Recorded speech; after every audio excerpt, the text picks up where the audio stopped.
Hi, Natalie. Hi, How are you? I'm doing pretty good. How about you? Good. Glad you're here. Hi, Yes. Cameron. Jacob. Hi. Okay.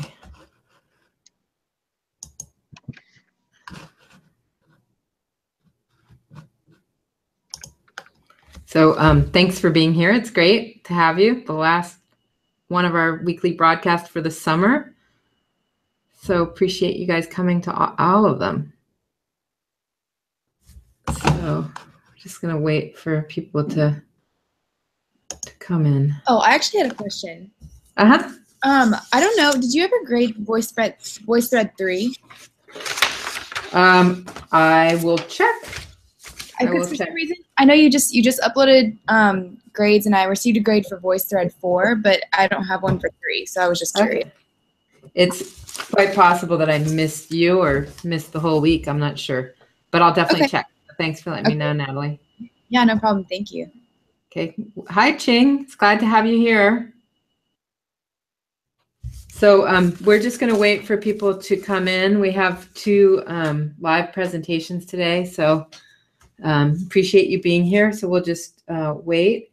And then I'm just going to mark down that you're here because there's something crazy with the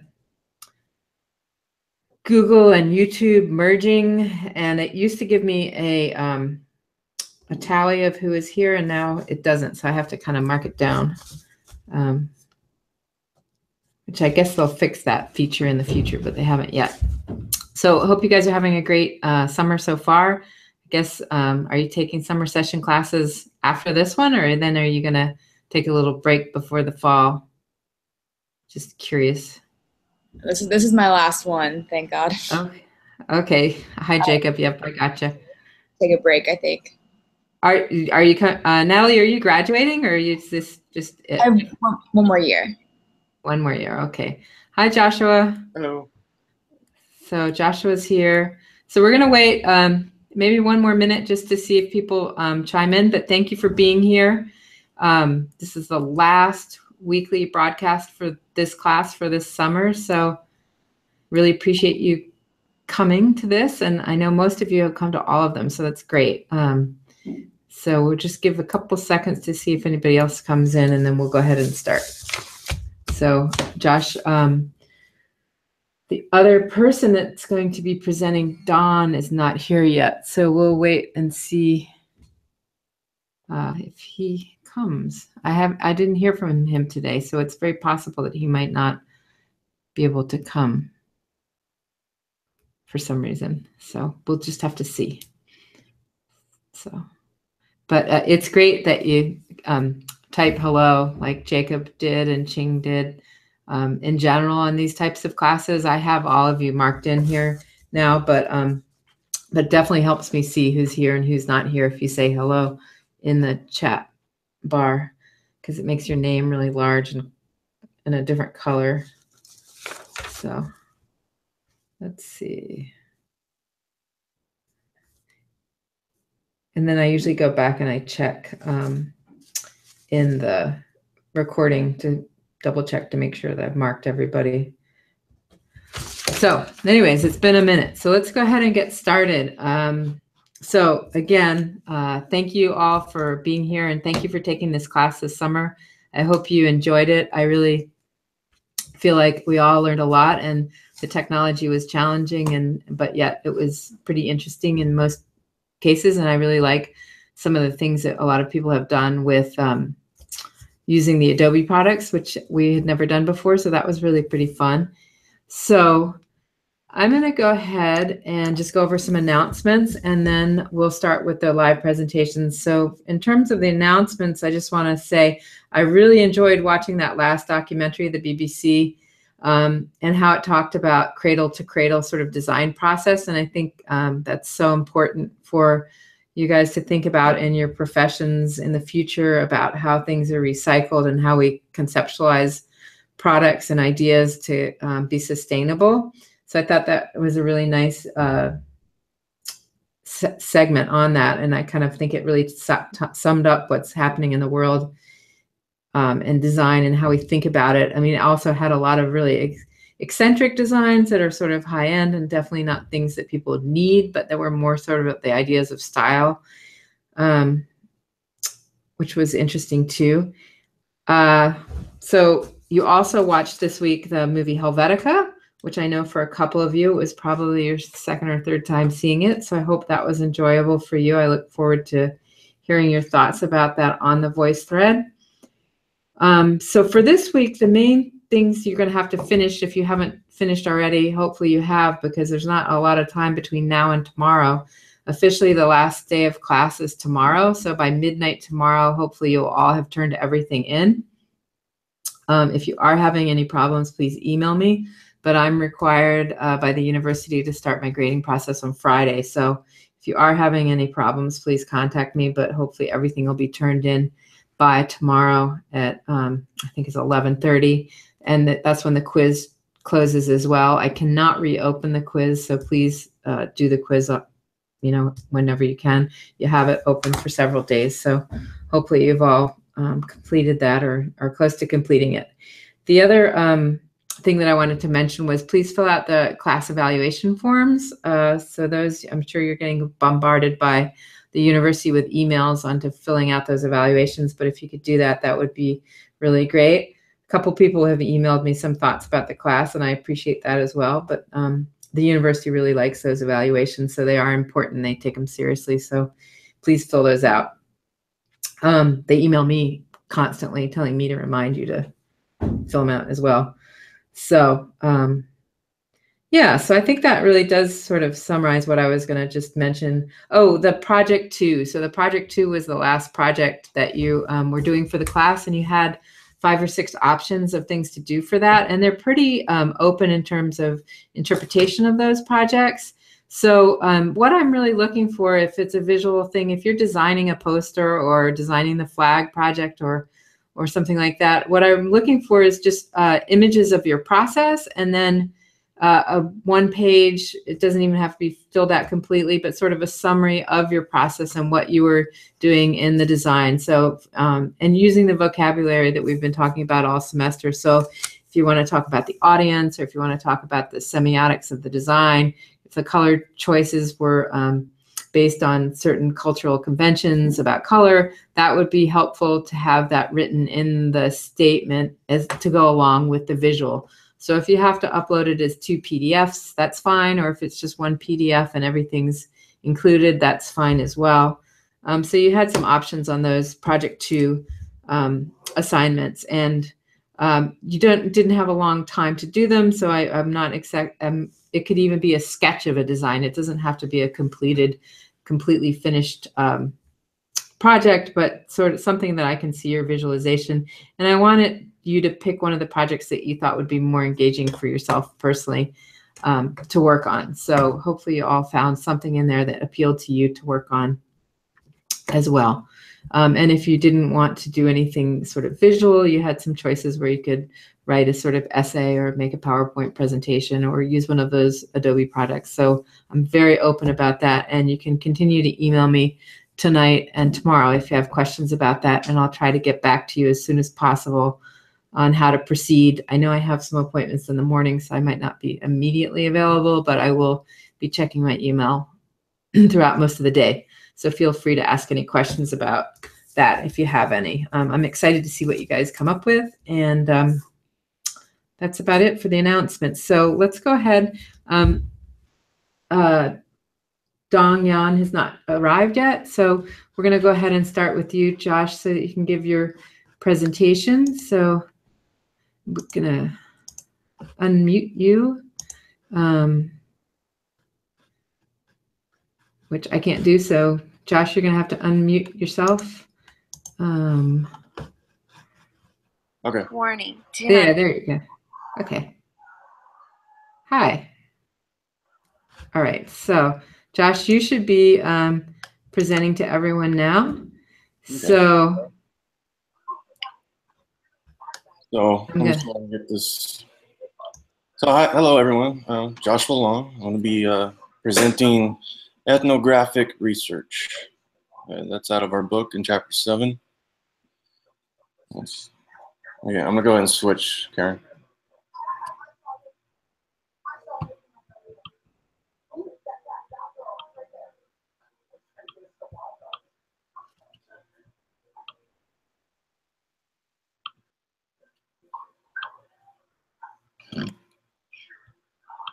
All right, wait, let me know if I did this right. Okay, you haven't switched it yet, but oh, there, you got it switched, but it's still in the PowerPoint. You might want to go back, unstop sharing, and then go back and present. Yeah, go ahead and open up your PowerPoint presentation and go ahead and say play so that the side images go away, and then share it.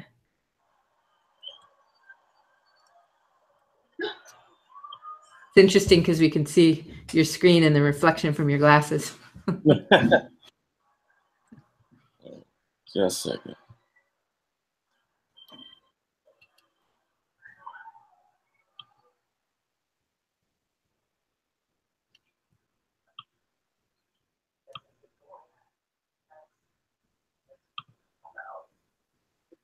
Now it's not one. We had it figured out earlier.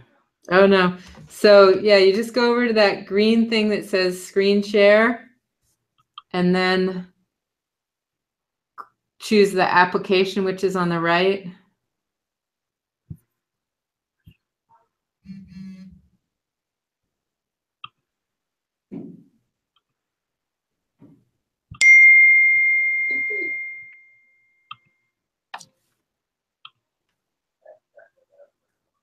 Do you see it?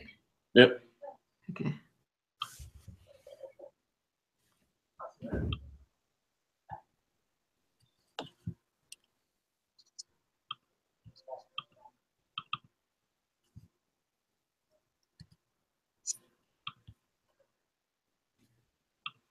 All right. Okay. How about now? Yeah, we see it, but it's fine if you want to do it this way. But we just see the whole the whole thing. So right now, if you could just click through the slides, click through 1, 2, or unless you want to see where it says play from start. So if you play from start right now, yeah, how about I think you have to have it. You have to hit play from start before you share the screen. Oh, well, let's try that. We had this all figured out. So. I know. So yeah. So stop sharing the screen. And okay, now go to your PowerPoint and say play from start. Or yeah, play from start. So you're still seeing me? I see you. Yep. Okay, there it was. It said play from start. I saw it. So are you looking at just the image, the one slide? Mm-hmm. Okay, so now go to share screen.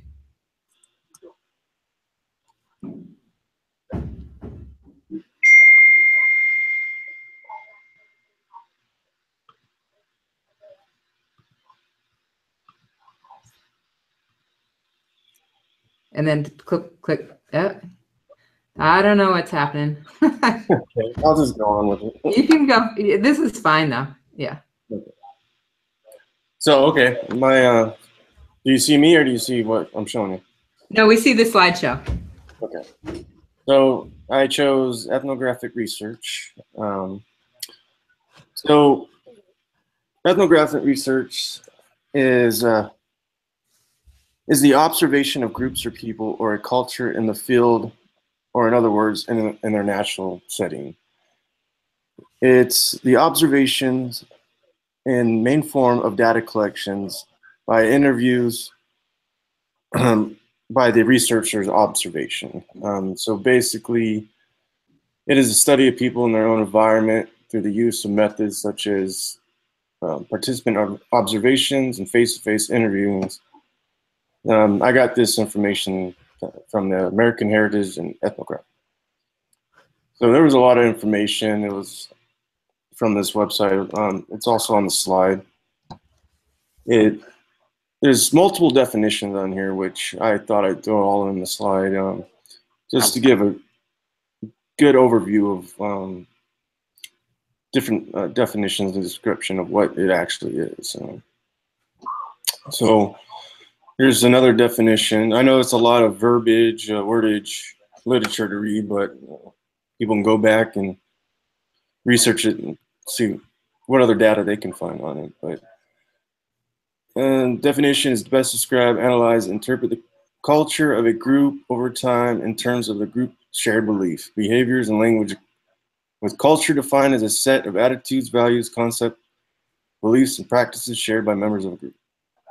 It's also the study of cultural patterns and perspectives of participants in their national setting, engaging in a long-term study of particular phenomenon to situation, understanding context, and engage in intensive participant observations.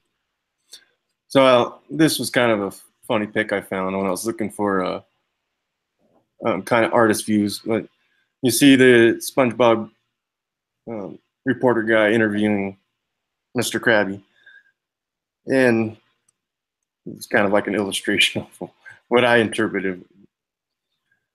So here's another definition of ethnography, a research strategy that uses observations, interviews, and questionnaires to gain an understanding of what people do, how they do it, and what meaning it holds for them and their culture. Ethnography is based on the premise that people are best understood holistically, and that observing their actions in the fullest possible context will provide the most insight. So here are some ways that researchers have charted out from step 1 to step 7. They use 7 steps on when they're observing. And then it also gives the definition of the characteristics when they're researching this. So let me see, one, for example, is they're observing in their natural settings. And also the book on page 226 gives a good example on Dr. Elizabeth Sanders. I also have her on the slideshow too, about one of her quotes and how she threw together a graph. I call it a holistic graph on how she's put all her information intel in there. So this is ways ethnographic research helps individuals. They found it more efficient once users have learned the design, how quickly they can perform tasks.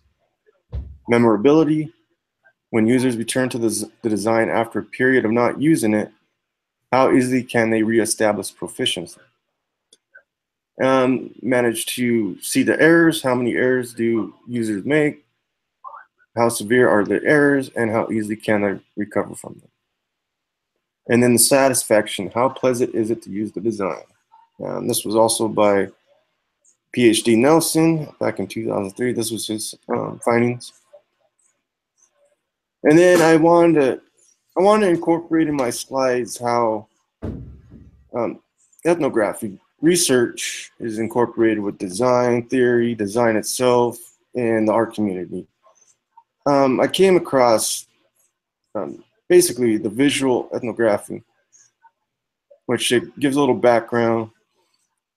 It does have some explanation on how art or design researchers use it, but this was the best, the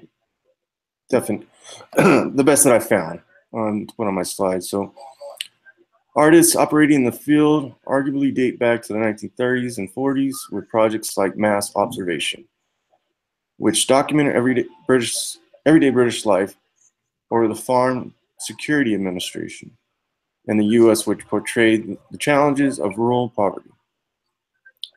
The theorist Hal Foster argued that visual ethnography emerged as a debate in the art in the 1960s thanks to the rise of performance art and social movement like feminism. It was no longer possible to describe audiences as simply observers, just as it was no longer possible to describe the institutions in which the art was shown in terms of space. As a result, art passed into the expansion field of culture that anthropology served. So I didn't put the artwork up, but you can, well, I guess you can't click on it, but you can check out The Battle of Orgave, I guess, by Jeremy Deller. And there's a good illustration. I tried it, there was copyright things on there that wouldn't let me put it on there. So in the book, there's good explanation by PhD Dr. Elizabeth Sanders. And here's a quote from her. You can go back and read that. But here is her holistic graph design, how she incorporated her research, design. I thought this was really interesting. And then this is also off the African American Heritage and NPR, not NPR, but National Parks and Recreation website. Basically, it's an example of how you can use this. Is gather 2 or 3 people and mentally place an apple on the table in front of the group. Without any prior discussion, each group member should take a moment to individually write down what he or she sees. After a few minutes, compare notes. What do you find? Did everyone see the same thing? What color was the apple? Are there any specific colors given to the apple? What about the type of apple on the table? Did anyone acknowledge if there is any difference between Golden Delicious and a Macintosh? What about the size of the apple? Did anyone include size and characteristics of the apple? Oh, so the website was Park Ethnography Program. So there's a bibliography, and there's a few more things I'm gonna put on here before I post it. But yeah, this was a real interesting topic to look up. Don't it yet. Okay. So I'm really curious if you could go back to the slide which had the 7 steps of that. Since it's a little hard for us to read it, if it's not too much trouble, could you summarize what those 7 steps are in the process? I think you said the first one was to interview. Oh, yeah, that's better. Interview people. Yeah, setting. They do it in a lab setting or sometimes at their own workplace. They observe the individual in their own setting. And then after the observation, they interview the individual on, is this how you do this every day? Is there any difference from day to day? If there is any difference, what kind of difference? So basically, they chart down. and Okay, great. Yeah, so I thought that was really interesting because a lot of times people think about a design project if they don't have this part of the research process is just, a very casual interpretation of what the group or user might need without really going into such depth about understanding the people that they're working with or the group. And then also, as you were saying, like if they were observing somebody actually using a designed object in such an exhaustive way, putting it in different contexts and so forth would really make it much more accurate to like how somebody's really handling something. Because I know sometimes people will ask a question like, well, how do you like it? And everybody's like, oh, it's just fine. And it seems like having this training, you could probe deeper to get better responses from people about how things work, as well as maybe even approaching the problem in a different way. And the book talks about past the part that you were talking about. The book talks about a people-centered approach, or people up sort of where the users are actually participating in the design of the objects. So yeah. There was one other thing in the book that I really liked with Dr. Sanders is she let her graduate student, Michelle Wong Kun Fong, take a group of students and design a, what was it? Yeah, they designed a remote control device. Oh, right, yeah. With a computer on the anatomy of the heart And so when she let the students alone, they wanted to know different things like how did the heart react? Did the heart have conditions? Did they have heart disease? So they went into a broader aspect of how the heart would function with different characteristics while they were making the remote control itself. Great. Yeah, I thought that was a good example as well. So, so thank you for the presentation. Does anybody else have any questions? You can type them in the group chat, or you could ask them. And if not, then we'll continue on. I pulled up the image that you were talking about, so I was going to I'm going to go ahead and if we want to have you stop sharing your screen.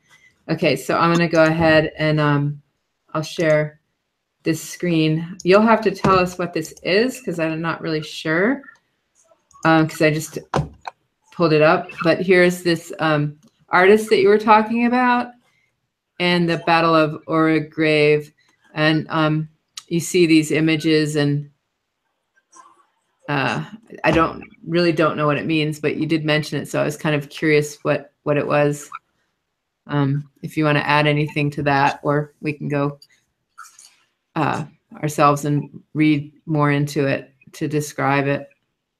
And then also when you were talking about that project, mass observation, can you guys see what I'm showing? Can you see it, Josh? Yeah, I can see it. Okay. I can see it. Okay. The other thing is there is a letterpress artist named David Jury, and he actually worked on the project. Well, it doesn't get any bigger, but anyways, it's they took the dialogue from that mass observation, and they created this series of pages that go in this book that are all from the interviews, the mass observation project, which was in England, where I think it was post-depression, and they had all these sociologists go out in the streets, and you described that, and they would interview conversations they had in the laundromat or at the bus stop. And so they would use photography as well. So they collected all of these stories from all different parts of London, photographs, conversations. Anyways, the artist David Jury took all that information and created a book. And we actually have a copy of this in special collections if anybody wants to go check it out. David Jury is like a master typographer and letterpress printer. And then the pages are all sort of separate folios, and you can bring them out. There's a couple here that I'm just kind of clicking on. They're really large, though. They're about 15 by 20 or so.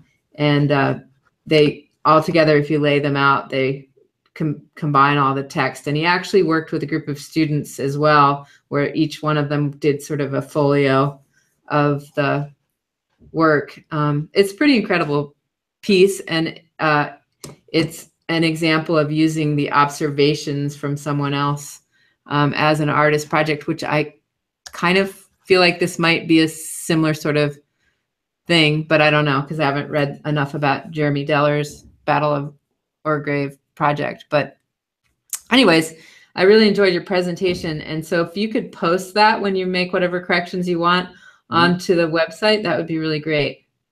Yeah, I wanted to add, like David, I did find David's work, but yeah, I just didn't know how to incorporate. I was more concerned about incorporating the design itself, and I think I just got caught up in more of the definitions of it all together. Well, I really like how it is, so I think it'd be really helpful just if you post it where it says, you know, people who didn't present or present live or whatever, that would be totally fine, because then that way people can see it, which and read it a little bit more, because it'll be difficult to read it on the video form of how this YouTube thing is going to show. Okay. But yeah, I think you did a really good job. I really appreciate seeing your understanding of ethnography. There's it is a really interesting topic, and I think it's a specialization now within design, and a lot of the larger design firms will have people who sort of specialize in that research process to work in teams with other people to bring out good results when they're working with different groups of people or cultures to get a better understanding. So it's, I think it was really helpful to have the multiple definitions the way that you showed them, and the steps of the process, I think, is really interesting too. Thank you. Anyways, all right, great. Well, so I don't have anything else, and we don't have our other presenter here, so he's going to have to present his on that part of the website where you can see other presentations. And I just want to mention, if you guys haven't already, you can see the nature of experience one was just posted this morning. That was this week. That was Brianna's, and she did a really nice job talking about that. And on Nive, the Marshall McLuhan one is also up, which I thought was a really good job on the Marshall McLuhan. So you guys can see those, and you can ask questions or make comments on that part of the site. Of course, you get extra points, but more importantly, I think you get to see how someone else is reacting to the same material that you've read, and hopefully it makes it interesting and engaging for you, understanding the material. So those are all listed in that discussion board part. I'm pretty sure most of you have seen it. So check those out tonight or tomorrow, and email me if you have questions. And again, I want to thank you for taking the class in the first place and being interested in design. And I hope the information you've learned will help you in other classes and or your jobs or professions. It's such a broad topic, design, and there's so many aspects of it that infiltrate our lives all the time. So hopefully this was helpful and useful for you. And thanks again for spending 5 Wednesday evenings with me and taking the class and putting as much into it as you have. I've really enjoyed reading everyone's comments on the voice threads and elsewhere on the website. So if you guys don't have questions, which you can unmute yourselves and ask, or you could type them. If otherwise, I'm just going to let you go. You have a lot to do within the next 24 hours. So maybe it's good in a way that we're ending a little early so you can finish all that stuff up. So, and Joshua, thanks for giving your presentation today. That was great. All right. Well, have a great rest of your summer, and thank you again for taking the class. And I hope to see you next year, next fall, next sometime. So, okay. All right. Adios. See you soon.